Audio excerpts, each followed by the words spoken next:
Hola, en la continuidad de nuestro curso hablaremos de las buenas prácticas a la hora de la visualización de datos. Hablaremos, por ejemplo, de que inicialmente tenemos que definir una población objetivo y un alcance. Cuando realizamos este tipo de graficaciones, este tipo de visualización o cuando trabajamos con la ciencia de datos y con los databits, pues tenemos que partir del hecho de conocer a nuestra población, nuestro público objetivo, tener claro el alcance, lo que se quiere llegar, el mensaje que se quiere llegar a transmitir. Y es por ello que se recomienda tener en cuenta las skills, tener en cuenta las características propias de ese público objetivo, tener en cuenta el lenguaje que ellos manejan normalmente, de tal manera que busquemos la forma de representar más idónea, ¿sí? Y que pueda hacer que el mensaje llegue sin sesgo, que llegue de la mejor manera posible. También es importante tener, o a manera de recomendación, trabajar o utilizar la percepción visual. Esto es básicamente lo que mencionamos antes, disminuir al máximo la carga cognitiva. Entre más se disminuye esa carga cognitiva, es mayor el entendimiento que va a tener este público que tenemos nosotros o este usuario, la lectura que se va a hacer, quien lee esta imagen va a tener una realidad muchísimo más concreta si nosotros logramos disminuir al máximo la carga cognitiva. Y eso es parte del ejercicio del database. Otra de las recomendaciones a tener en cuenta acá en este caso, pues es la estandarización, estandarizar, ¿sí? Evitar tendencias engañosas. ¿Cómo hacemos esto?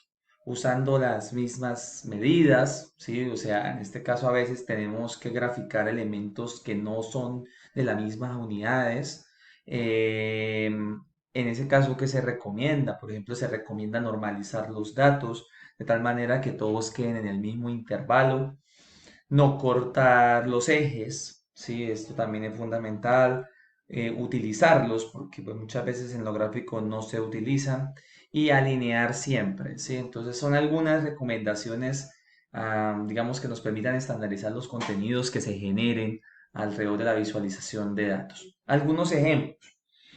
Digamos, en estas gráficas que podemos observar aquí se encuentran, digamos, gráficas tendenciosas, sesgadas, que tratan de determinar o de sesgar, si vuelvo, le repito, valga la redundancia, tratan de sesgar el contenido que se le muestra al usuario final. Si miramos la gráfica de la parte superior izquierda, hablamos de que no hay un eje, ¿sí? No existe un eje como de referencia, por lo tanto, se está tratando acá de Televisión Española, está tratando de mostrar la cantidad de personas afectadas, participantes de un paro registrado en el año 2013.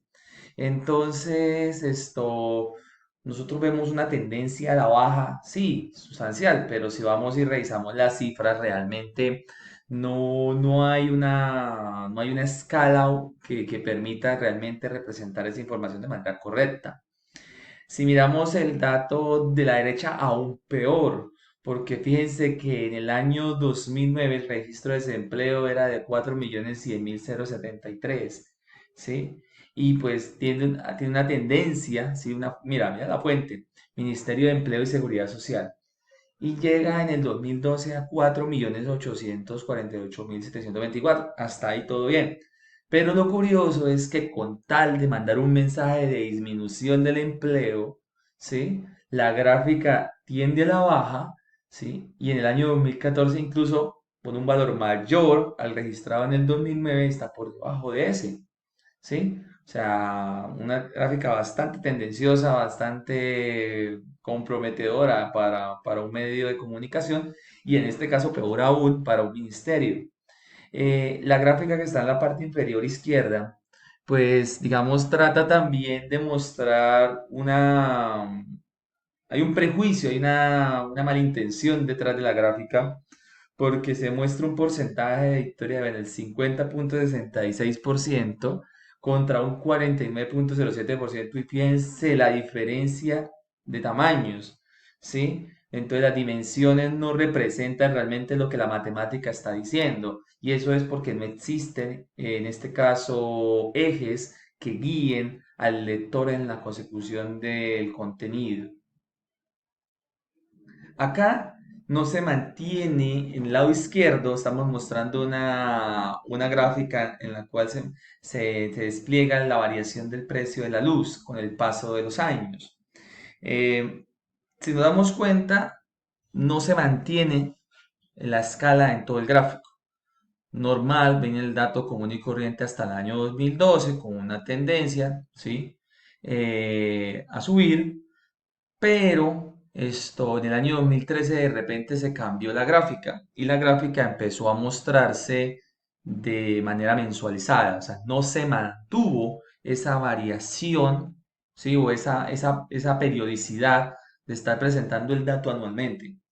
En cambio, en el dato de la derecha, en el gráfico de la derecha, se hace la corrección correspondiente y pues ya nos damos cuenta de que el dato tiene el comportamiento anual, ¿sí? Tiene una presentación, digamos, anual y que en el año 2013, bueno, en este caso 2013-2014, se muestran solamente ciertos datos y se hace la claridad de la disponibilidad del mismo, ¿sí? Cuando yo no tengo datos, eso lo voy a mencionar ahorita más adelante, cuando no tengo datos, ¿sí? Yo tengo que buscar formas de aclararle al usuario a fin de no generar un sesgo.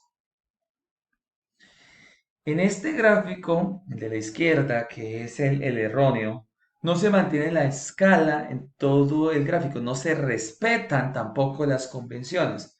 Bueno, en el año 2005 en la Florida se aprueba la ley en la cual las personas pueden utilizar armas si se sienten amenazadas. Y esto generó una tendencia a crecimiento de las muertes, ¿sí? De los asesinatos. Em, pero si nosotros vemos la gráfica de la izquierda, nos damos cuenta que pareciese que esa tendencia con el paso de los años disminuyera, pero no es así. En realidad lo que está pasando es que la gráfica está invertida, sí, los ejes están invertidos, cosa que se corrige en la de la derecha, ¿sí? Donde en realidad las muertes han aumentado a partir del establecimiento de dicha ley en el año 2005. En la siguiente gráfica, pues esto es una recomendación general y es evitar al máximo los gráficos circulares, las tortas, ¿sí? Los pies, en tres dimensiones. ¿Sí? Un buen gráfico no necesita abusar de los colores. A veces tenemos demasiada información, demasiados datos. Representando una torta ya es de por sí complicado, ya es de por sí poco productivo.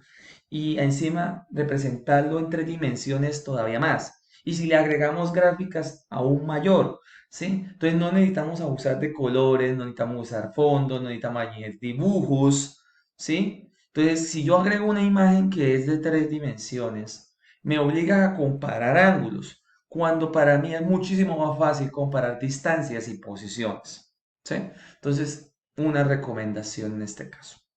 Otra, y algo también muy importante y que, digamos, es una tendencia, ¿sí? Es el no al cherry picking.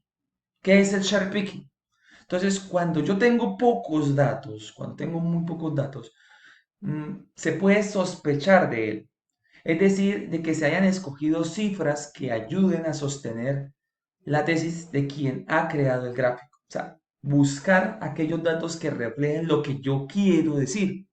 ¿Sí? Y eso es tendencioso. Eso no es una buena práctica, la visualización de datos. No es necesario dar toda la información de la que yo dispongo, pero sí debo ser sincero con quien lee la información. Tengo que darle contexto. Recuerden que esta gráfica lo que trata es de representar la realidad de un contexto. Si no se pueden dar todas las cifras, se pueden buscar soluciones como agregar, por ejemplo, no sé, un promedio, una mediana, una desviación estándar, ¿sí? Es similar a cuando ustedes escriben un texto.